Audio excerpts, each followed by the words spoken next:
ବନ୍ଧୁଗଣ, ଏକ ଜରୁରୀ ଡାକ ଆପଣଙ୍କ ପାଖକୁ ଆସୁଛି। ଏକ ପ୍ରମୁଖ ଘଟଣାର ସଂକେତ। ଆପଣ ଠିକ୍ ଶୁଣିଛନ୍ତି। ଏକ ଜରୁରୀ ଡାକ ନିକଟତର। ଏକ ବଡ଼ ପ୍ରକାଶ ଅପେକ୍ଷା କରିଛି। ଏହି ଡାକ ଆପଣଙ୍କ ଜୀବନକୁ ପରିବର୍ତ୍ତନ କରିପାରେ। ଆଗାମୀ 48 ଘଣ୍ଟା ପାଇଁ ଏକ ମୁହୂର୍ତ୍ତ ପାଇଁ ବିରାମ ନିଅନ୍ତୁ। ଯଦି ଆପଣ ଏହି ଭିଡ଼ିଓ ଦେଖୁଛନ୍ତି, ତେବେ ଏହା କେବଳ ଏକ ସାଧାରଣ ରାଶିଫଳ ନୁହେଁ, ବରଂ ଏକ ଗୁରୁତ୍ୱପୂର୍ଣ୍ଣ ସଂକେତ ହୋଇପାରେ। ବର୍ତ୍ତମାନର ଗ୍ରହ ଗୋଚର ଏପରି କିଛି ସୂଚାଉଛି ଯାହା ଆଗାମୀ ଦିନରେ ଆପଣଙ୍କ ଜୀବନକୁ ସମ୍ପୂର୍ଣ୍ଣ ପରିବର୍ତ୍ତନ କରିପାରେ। ସତର୍କ ରୁହନ୍ତୁ। ଏକ ଜରୁରୀ ଡାକ, ଏକ ଅପ୍ରତ୍ୟାଶିତ ବାର୍ତ୍ତା କିମ୍ବା କୌଣସି ନିର୍ଦ୍ଦିଷ୍ଟ ବ୍ୟକ୍ତିଙ୍କ ସହ ହଠାତ୍ କଥାବାର୍ତ୍ତା ଆପଣଙ୍କ ଜୀବନରେ ଏକ ପ୍ରମୁଖ ମୋଡ଼ ଦେଇପାରେ। ଏହି ଡାକ ସାଧାରଣ ହେବ ନାହିଁ। ଏଥିରେ ଏକ ଗୁପ୍ତ, ଏକ ସତ୍ୟ କିମ୍ବା ଏକ ସୁଯୋଗ ରହିପାରେ, ଯାହା ପାଇଁ ଆପଣ ବର୍ଷ ବର୍ଷ ଧରି ଅପେକ୍ଷା କରିଛନ୍ତି। ଆପଣ ସମ୍ପ୍ରତି ଯେଉଁ ବାଧା, ସଂଘର୍ଷ ଏବଂ ମାନସିକ ଚାପର ସମ୍ମୁଖୀନ ହେଉଛନ୍ତି, ତାହା ଶେଷ ହେବାକୁ ଯାଉଛି। ତଥାପି ଆପଣଙ୍କୁ ସତର୍କ ରହିବାକୁ ପଡ଼ିବ, କାରଣ ଆଗାମୀ ଘଟଣାଗୁଡ଼ିକ ହଠାତ୍ ପ୍ରକାଶିତ ହେବ। ପ୍ରତିକ୍ରିୟା କରିବା ପାଇଁ ବହୁତ କମ୍ ସମୟ ଛାଡ଼ିବ। ସବୁଠାରୁ ଆଶ୍ଚର୍ଯ୍ୟର କଥା ହେଉଛି, ଆପଣ ପୂର୍ବରୁ ଖାରଜ କରିଥିବା ବ୍ୟକ୍ତି କିମ୍ବା ଖବର ଆପଣଙ୍କ ଭାଗ୍ୟର ସର୍ବୋତ୍ତମ ଦ୍ୱାର ଖୋଲିପାରେ। ଏହି ପରିବର୍ତ୍ତନ ଧନ, ନିଯୁକ୍ତି, ବ୍ୟବସାୟ, ସମ୍ପର୍କ, ପରିବାର କିମ୍ବା ସାମାଜିକ ସ୍ଥିତି ସହିତ ଜଡ଼ିତ ହୋଇପାରେ। ଗ୍ରହ ଗୋଚର ସୂଚାଇଥାଏ ଯେ ପୂର୍ବରୁ ଲୁଚି ରହିଥିବା କିଛି ପ୍ରକାଶ ହେବାକୁ ଯାଉଛି। ଅନେକ ବ୍ୟକ୍ତିଙ୍କ ପାଇଁ ଏହି ସମୟ ପୁରୁଣା ସଂଘର୍ଷର ଅନ୍ତ ଏବଂ ଏକ ନୂତନ ଅଧ୍ୟାୟର ଆରମ୍ଭକୁ ସୂଚାଇପାରେ। ମନେ ରଖନ୍ତୁ, ପ୍ରତ୍ୟେକ ସଂକେତକୁ ବୁଝିବା ଅତ୍ୟନ୍ତ ଗୁରୁତ୍ୱପୂର୍ଣ୍ଣ। ଅସାବଧାନତାର ଏକ ମୁହୂର୍ତ୍ତ ଆପଣଙ୍କୁ ଏକ ଗୁରୁତ୍ୱପୂର୍ଣ୍ଣ ସୁଯୋଗ ହରାଇବାକୁ ପକାଇପାରେ। ତେଣୁ ଆଗାମୀ ଦିନରେ ପ୍ରତ୍ୟେକ କଲ୍, ବାର୍ତ୍ତା ଏବଂ ନୂତନ ସୂଚନା ପ୍ରତି ଧ୍ୟାନ ଦିଅନ୍ତୁ। କୁହାଯାଏ ଯେ ଯେତେବେଳେ ଭଗବାନ ବିଷ୍ଣୁ ଜଣେ ଭକ୍ତଙ୍କ ଭାଗ୍ୟର ଦ୍ୱାର ଖୋଲିବାକୁ ଯାଉଛନ୍ତି, ସେ ପ୍ରଥମେ ସେମାନଙ୍କୁ ସଂକେତ ମାଧ୍ୟମରେ ପ୍ରସ୍ତୁତ କରନ୍ତି ଏବଂ ଏହି ବାର୍ତ୍ତାକୁ ଏପରି ଏକ ସଂକେତ ଭାବରେ ବିବେଚନା କରାଯାଏ। ଯଦି ଆପଣଙ୍କର ଭଗବାନ ବିଷ୍ଣୁଙ୍କ ଉପରେ ବିଶ୍ୱାସ ଅଛି, ତେବେ ଦୟାକରି କମେଣ୍ଟ ବକ୍ସରେ ଭକ୍ତି ଏବଂ ଶ୍ରଦ୍ଧାର ସହିତ ଜୟ ଶ୍ରୀ ବିଷ୍ଣୁ ନିଶ୍ଚୟ ଲେଖନ୍ତୁ। ବନ୍ଧୁମାନେ, କେତେବେଳେ ଜୀବନରେ ଏକ ଘଣ୍ଟି ବାଜେ, କେବଳ ଏକ ଫୋନ୍ ବାଜିବା ନୁହେଁ, ବରଂ ସମୟର ଏକ ସଂକେତ।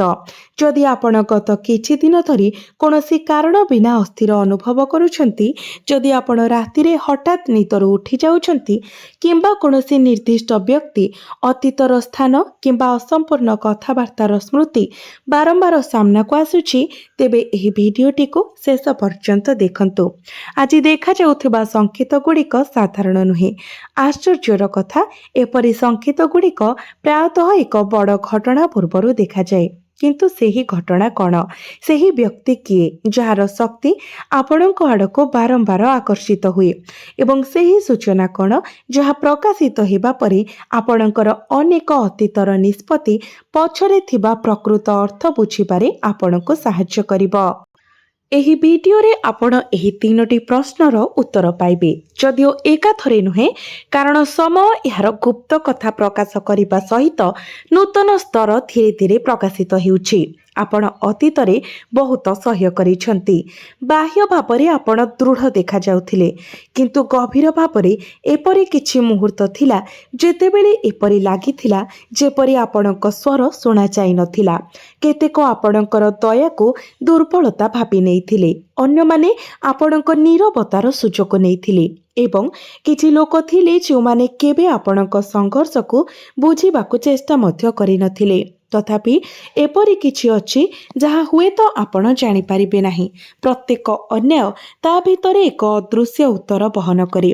ସେହି ଉତ୍ତର ସର୍ବଦା ତୁରନ୍ତ ଆସିନଥାଏ, କିନ୍ତୁ ଯେତେବେଳେ ଏହା ଆସିଥାଏ, ଏହା କାହାଣୀକୁ ସମ୍ପୂର୍ଣ୍ଣ ରୂପ ଦେଇଥାଏ।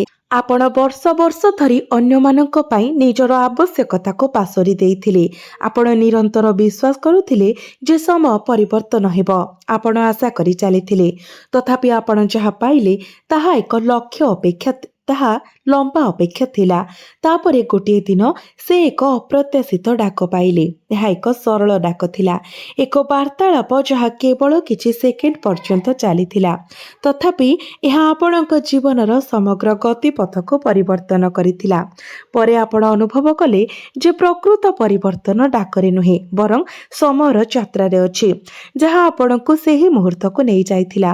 ଆପଣ ହୁଏତ ଭାବୁଥିବେ ଏହା କିପରି ସମ୍ଭବ, କାରଣ ଦୀର୍ଘ ସମୟ ଧରି ସୁପ୍ତ ଥିବା ଏକ ଶକ୍ତି ଏବେ ଆପଣଙ୍କ ଚାରିପାଖରେ ଆଲୋଡ଼ିତ ହେଉଛି। ଏହା ଏକ ନିର୍ଦ୍ଦିଷ୍ଟ ବ୍ୟକ୍ତିଙ୍କ ସହିତ ଜଡ଼ିତ ହୋଇପାରେ। ଏହା ଏକ ସୁଯୋଗ, ଏକ ଖବର, କିମ୍ବା ଆପଣ ସ୍ଥଗିତ ରଖିଥିବା ନିଷ୍ପତ୍ତିରୁ ସୃଷ୍ଟି ହୋଇପାରେ। ଆଶ୍ଚର୍ଯ୍ୟଜନକ ଭାବରେ ଲକ୍ଷଣଗୁଡ଼ିକ ଦେଖାଦେବା ଆରମ୍ଭ ହୋଇସାରିଛି।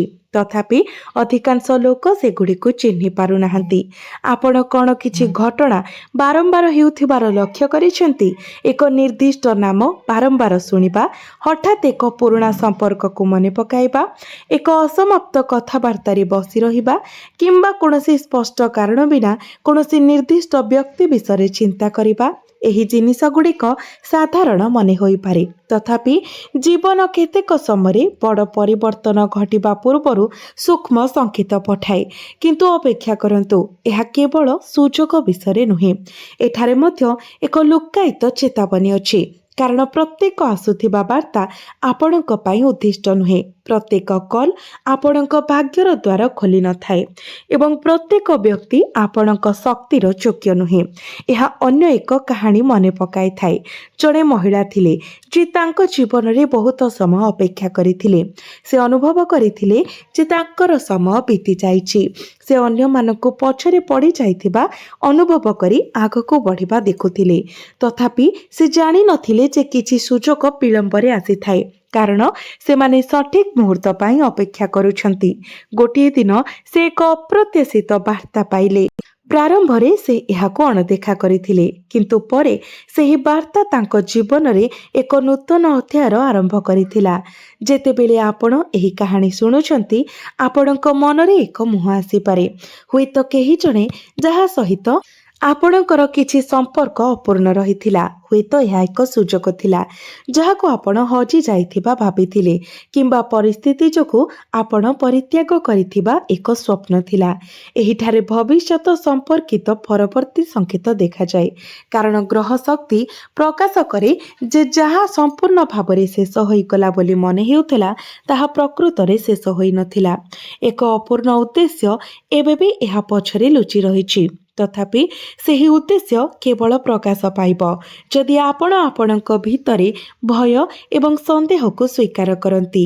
ଧ୍ୟାନ ଦିଅନ୍ତୁ, ମୁଁ କହୁନାହିଁ ଯେ ସବୁକିଛି ରାତାରାତି ଯାଦୁକରୀ ଭାବରେ ପରିବର୍ତ୍ତନ ହେବ, କିନ୍ତୁ ମୁଁ କହୁଛି ଯେ ଏକ ମୁହୂର୍ତ୍ତ ଆସୁଛି ଯେଉଁଠାରେ ଆପଣଙ୍କୁ କେବଳ ପ୍ରତିକ୍ରିୟା କରିବା ଅପେକ୍ଷା ଏକ ସଚେତନ ନିଷ୍ପତ୍ତି ନେବାକୁ ପଡ଼ିବ। ଏବଂ ଏହା ଠିକ୍ ସେହି ସ୍ଥାନ ଯେଉଁଠାରେ ଅଧିକାଂଶ ଲୋକ ହତଚକିତ ହୁଅନ୍ତି। ସେମାନେ ସଂକେତ ଗୁଡ଼ିକୁ ଦେଖନ୍ତି, କିନ୍ତୁ ସେମାନଙ୍କର ଅର୍ଥ ବୁଝିବାରେ ବିଫଳ ହୁଅନ୍ତି। ସେମାନେ ସୁଯୋଗକୁ ଚିହ୍ନି ପାରନ୍ତି, କିନ୍ତୁ ଏହାକୁ ହାତଛଡ଼ା କରିବାକୁ ବିଶ୍ୱାସର ଅଭାବ ରଖନ୍ତି। ସେମାନେ ଦ୍ୱାର ଖୋଲା ହେଉଥିବା ଦେଖନ୍ତି, କିନ୍ତୁ ପୁରୁଣା ଭୟ ଯୋଗୁଁ ପାଦ ଦେବାକୁ ସଂକୋଚ କରନ୍ତି। ବର୍ତ୍ତମାନ ତୃତୀୟ ଗୁପ୍ତ କଥାଟି ଜଣେ ନିର୍ଦ୍ଦିଷ୍ଟ ବ୍ୟକ୍ତିଙ୍କୁ ନେଇ। ଏହି ବ୍ୟକ୍ତି ଆପଣଙ୍କର ବର୍ତ୍ତମାନ, ଆପଣଙ୍କର ଅତୀତରେ, କିମ୍ବା ଖୁବ୍ ଶୀଘ୍ର ଆପଣଙ୍କ ଜୀବନରେ ପ୍ରବେଶ କରିବାକୁ ଯାଉଛନ୍ତି। ତଥାପି ସେମାନଙ୍କର ଭୂମିକା ସାଧାରଣ ହେବ ନାହିଁ। ସେମାନେ ଆପଣଙ୍କୁ କୌଣସି ଭୌତିକ ବସ୍ତୁ ପ୍ରଦାନ କରିବେ ନାହିଁ, କିମ୍ବା ଏକ ଚମତ୍କାର କରିବେ ନାହିଁ, ବରଂ ସେମାନେ ଏକ ଦୃଷ୍ଟିକୋଣ ପ୍ରଦାନ କରିବେ। ସୂଚନାର ଏକ ଖଣ୍ଡ, ଗୋଟିଏ ବାକ୍ୟ, କିମ୍ବା ଯୁଗ ଯୁଗ ଧରି ସ୍ଥିର ଥିବା ମାନସିକତାକୁ ପରିବର୍ତ୍ତନ କରିବାକୁ ସକ୍ଷମ ଏକ ସଂକେତ। କିନ୍ତୁ ପ୍ରଥମେ ଏକ ପରୀକ୍ଷା ଅଛି, କାରଣ ଯେତେବେଳେ ଭାଗ୍ୟ ଗତିପଥ ପରିବର୍ତ୍ତନ କରିବାକୁ ଥାଏ, ସେତେବେଳେ ଦ୍ୱନ୍ଦ୍ୱ ପ୍ରାୟତଃ ତୀବ୍ର ହୁଏ। ପରବର୍ତ୍ତୀ ଭାଗରେ ମୁଁ ସେହି ସଂକେତ ପ୍ରକାଶ କରିବି ଯାହା ଆପଣଙ୍କୁ ଚିହ୍ନଟ କରିବାରେ ସାହାଯ୍ୟ କରେ ଯେ ଏକ ଆସୁଥିବା ଡାକ ପ୍ରକୃତ ପରିବର୍ତ୍ତନର ବାର୍ତ୍ତା ବହନ କରେ କି କେବଳ ଅନ୍ୟ ଏକ ଭ୍ରମ। ମୁଁ ଏହା ମଧ୍ୟ ବ୍ୟାଖ୍ୟା କରିବି ଯେ କିଛି ବ୍ୟକ୍ତି ଏହି ସୁଯୋଗକୁ କାହିଁକି ହରାଇ ପାରନ୍ତି ଯେତେବେଳେ କି ଏହା ସେମାନଙ୍କ ସମ୍ମୁଖରେ ପ୍ରକାଶିତ ହୁଏ। ଅନେକ ବିଶ୍ୱାସ କରନ୍ତି ଯେ ଭାଗ୍ୟ ହଠାତ୍ ପରିବର୍ତ୍ତନ ହୁଏ, କିନ୍ତୁ ସତ୍ୟ ହେଉଛି ଯେ ଭାଗ୍ୟ ପ୍ରଥମେ ଏକ ସଂକେତ ପ୍ରଦାନ କରେ, ତାପରେ ଏକ ସୁଯୋଗ ଏବଂ ଶେଷରେ ଏକ ପରୀକ୍ଷା। ଆମେ କାହାଣୀର ସବୁଠାରୁ ଗୁରୁତ୍ୱପୂର୍ଣ୍ଣ ମୋଡ଼ରେ ପହଞ୍ଚିଛୁ। ଏହା ଆଉ କେବଳ ସେହି ଡାକ ବିଷୟରେ ନୁହେଁ, ଏହା ସେହି ଅନୁଭବ ବିଷୟରେ ଯାହା ନିର୍ଣ୍ଣୟ କରିବ ଯେ ଆପଣ ଆସନ୍ନ ପରିବର୍ତ୍ତନକୁ ଗ୍ରହଣ କରୁଛନ୍ତି କି ଏହାକୁ ଆପଣଙ୍କ ହାତରୁ ଖସିଯିବାକୁ ଦେଉଛନ୍ତି। ଏକ ଲମ୍ବା ଅନ୍ଧକାର ପଥ ଦେଇ ଚାଲିବା କଳ୍ପନା କରନ୍ତୁ, ଏକ ଯାତ୍ରା ଯାହା ଆପଣ ବର୍ଷ ବର୍ଷ ଧରି ଏକା କରୁଛନ୍ତି। ଏପରି ସମୟ ଥିଲା ଯେତେବେଳେ ଏହା ଅନୁଭବ ହେଉଥିଲା ଯେ ଗନ୍ତବ୍ୟସ୍ଥଳ ଠିକ୍ କୋଣ ପାଖରେ ଥିଲା, ତଥାପି ପ୍ରତ୍ୟେକ ଥର ଆଗକୁ ଆଉ ଏକ ମୋଡ଼ ଦେଖାଯାଉଥିଲା। ଧୀରେ ଧୀରେ ଆପଣଙ୍କର ଆଶା ମଳିନ ହେବାକୁ ଲାଗିଲା। ଆପଣ ଆଗକୁ ବଢ଼ିବା ବନ୍ଦ କଲେ ନାହିଁ, କିନ୍ତୁ ଆପଣଙ୍କର ବିଶ୍ୱାସ ଆଉ ପୂର୍ବ ପରି ଦୃଢ଼ ନଥିଲା। ଏବଂ ଠିକ୍ ଏହି ମୁହୂର୍ତ୍ତରେ ଦୂରରେ କୌଣସି ସ୍ଥାନରେ ଏକ ଆଲୋକ ଦେଖାଗଲା। ସମସ୍ୟା ହେଉଛି ଆଲୋକରେ ଆବିର୍ଭାବ ନୁହେଁ, ସମସ୍ୟା ହେଉଛି ଅନ୍ଧାରରେ ଏତେ ସମୟ ବିତାଇବା ପରେ ଜଣେ ଆଲୋକକୁ ମଧ୍ୟ ସନ୍ଦେହ କରିବାକୁ ଆରମ୍ଭ କରେ। ଏହା ଆପଣଙ୍କର ବର୍ତ୍ତମାନର ପରିସ୍ଥିତି ସହିତ ଜଡ଼ିତ ଏକ ସଂକେତ। ଆପଣଙ୍କ ଆଡ଼କୁ ଆସୁଥିବା ସୁଯୋଗ ଆପଣ କଳ୍ପନା କରିଥିବା ପରି ଦେଖାଯିବ ନାହିଁ। ଏହା ଏକ ପୁରୁଣା ସମ୍ପର୍କ, ଏକ ଅପ୍ରତ୍ୟାଶିତ ବାର୍ତ୍ତାଳାପ କିମ୍ବା ଏପରି କୌଣସି ବ୍ୟକ୍ତିଙ୍କ ମାଧ୍ୟମରେ ଆସିପାରେ ଯାହାକୁ ଆପଣ ପୂର୍ବରୁ ଅଣଦେଖା କରିଥିଲେ, ଯେଉଁଥିପାଇଁ ବ୍ରହ୍ମାଣ୍ଡ ଆପଣଙ୍କୁ ପୂର୍ବରୁ ପ୍ରସ୍ତୁତ କରୁଛି। ମୋତେ ଆଉ ଏକ କାହାଣୀ ମନେ ପଡ଼ୁଛି।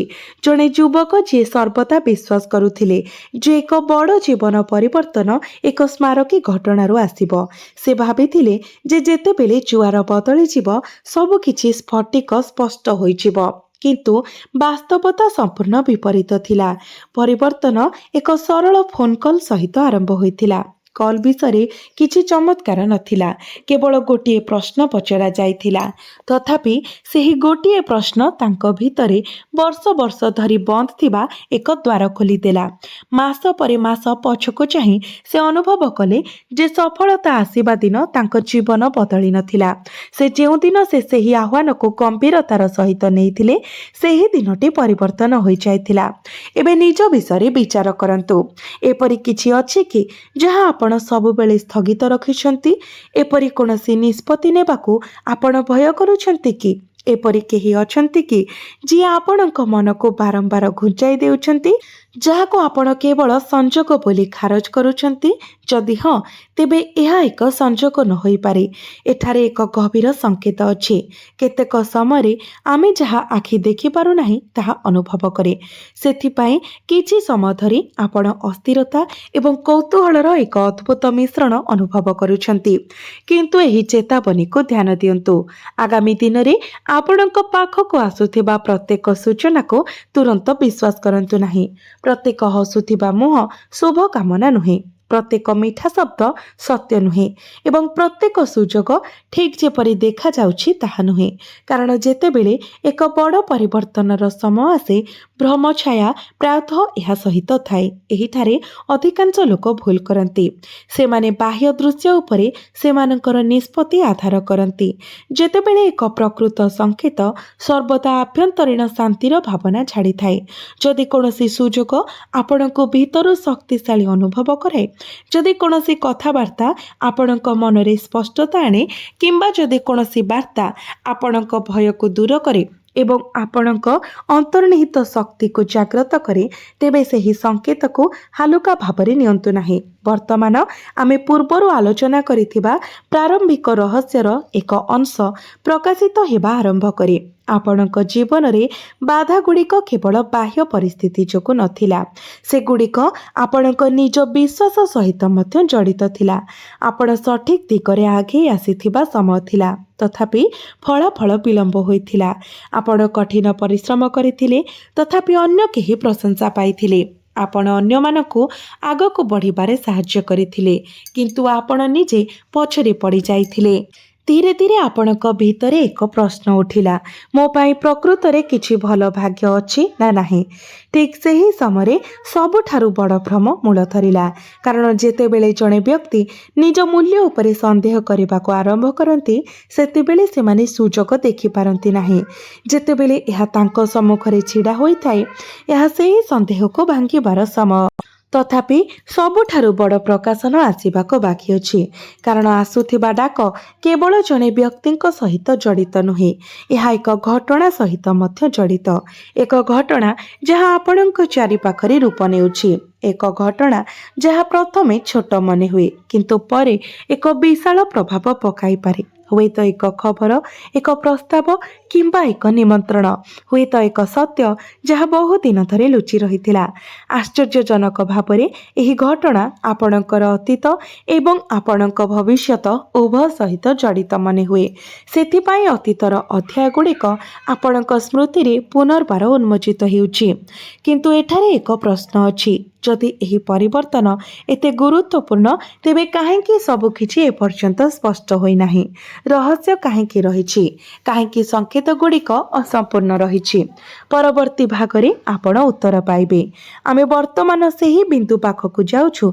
जोठारे एहा स्पष्ट होइछिबो जे किछि लोक हठात फेरिबाकु जाउछंती आमे आविष्कार करिबु जे केउ शक्ति आपणक जीवन रे सक्रिय हेउछि एवं एक जीवन परिवर्तनकारी घटना प्रकृतरे आपणक द्वार देशरे पहुंचिछि बोली सूचाउथुबा निर्दिष्ट संकेत को चिन्हट करिबो एवं परवर्ती भागरे म आपणଙ୍କୁ ଯାହା କହିବାକୁ ଯାଉଛି ତାହା ଶୁଣିବା ପରେ ଆପଣ ଶେଷରେ ଆପଣଙ୍କର ଅନେକ ଅତୀତ ଅଭିଜ୍ଞତା ପଛରେ ଅର୍ଥ ବୁଝିପାରିବେ ବନ୍ଧୁମାନେ ଯେଉଁମାନେ ଆପଣଙ୍କୁ ଅଣଦେଖା କରିଥିଲେ ସେମାନେ ଆପଣଙ୍କ ଶକ୍ତିକୁ ଆହୁରି ଦୃଢ଼ କରିଥିଲେ ଆପଣଙ୍କ ପଥକୁ ଅବରୋଧ କରିଥିବା ପ୍ରତିବନ୍ଧକ ଗୁଡ଼ିକ ଆପଣଙ୍କୁ ଧୈର୍ଯ୍ୟ ଶିଖାଇଲେ ଏବଂ ଯେଉଁମାନେ ଆପଣଙ୍କ ଠାରୁ ଦୂରେଇ ଗଲେ ସେମାନେ ଆପଣଙ୍କୁ ଦେଖାଇଲେ ଯେ ଆପଣଙ୍କ ପ୍ରକୃତ ଶକ୍ତି ଆପଣଙ୍କ ଭିତରେ ରହିଛି କିନ୍ତୁ ବର୍ତ୍ତମାନ ଏକ ପରିବର୍ତ୍ତନ ଆସୁଛି ଏବଂ ଏହିଠାରେ ଦ୍ୱିତୀୟ ପ୍ରମୁଖ ରହସ୍ୟ ଉନ୍ମୋଚିତ ହୁଏ ପୂର୍ବରୁ ମୁଁ ଆପଣଙ୍କୁ ଉଲ୍ଲେଖ କରିଥିଲି ଯେ ଏକ ନିର୍ଦ୍ଦିଷ୍ଟ ବ୍ୟକ୍ତି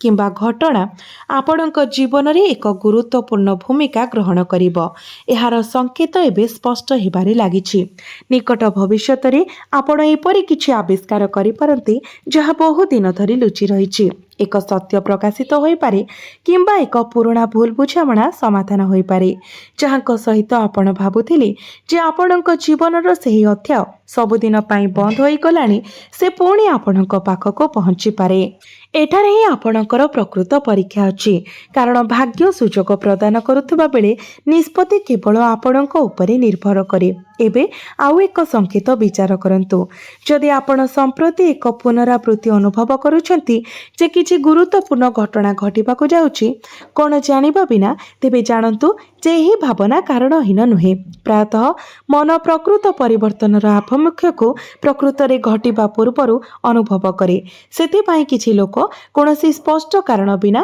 ଅସ୍ଥିର ଅନୁଭବ କରନ୍ତି ଅନ୍ୟମାନେ ହଠାତ୍ ପୁରୁଣା ସ୍ୱପ୍ନକୁ ପୁନର୍ବାର ଦେଖନ୍ତି କେତେକ ଘଣ୍ଟାରେ ସମାନ ସଂଖ୍ୟା ବାରମ୍ବାର ଲକ୍ଷ୍ୟ କରନ୍ତି ଏବଂ ଅନ୍ୟମାନେ ଅନୁଭବ କରନ୍ତି ଯେପରି ଏକ ଅଦୃଶ୍ୟ ଶକ୍ତି ସେମାନଙ୍କୁ ଏକ ନିର୍ଦ୍ଦିଷ୍ଟ ଦିଗରେ ଠେଲି ଦେଉଛି ଏହା ସମସ୍ତଙ୍କ ପାଇଁ ନୁହେଁ ତଥାପି ଜୀବନ ପରିବର୍ତ୍ତନର ଦ୍ୱାରରେ ଥିବା ଲୋକଙ୍କ ପ୍ରତି ପ୍ରାୟତଃ ଏହି ସଂକେତ ଗୁଡ଼ିକ ଅନୁଭବ କରାଏ ବନ୍ଧୁମାନେ ସମୟ ପ୍ରକୃତରେ ଆପଣଙ୍କ ଜୀବନରେ ଏକ ନୂତନ ଅଧ୍ୟାୟ ଖୋଲିବାକୁ ପ୍ରସ୍ତୁତ ହେଉଛି ତେବେ ଆପଣ କ'ଣ ଏହାକୁ ଚିହ୍ନି ପାରିବେ ନା ଆପଣ ଏହାକୁ କେବଳ ଏକ ସଂଯୋଗ ଭାବରେ ଖାରଜ କରି ଚାଲିଯିବାକୁ ଦେବେ ଆଗାମୀ ଦିନରେ ଆପଣ ନିଜ ଉତ୍ତର ନିଜେ ପାଇବେ ଏବଂ ସମ୍ଭବ ଯେ ତା ପୂର୍ବରୁ ଆପଣ ଏପରି ସଂକେତ ଲକ୍ଷ୍ୟ କରିବେ ଯାହାକୁ ଆପଣ ପୂର୍ବରୁ କେବଳ ଏକ ସଂଯୋଗ ଭାବରେ ବିବେଚନା କରୁଥିଲେ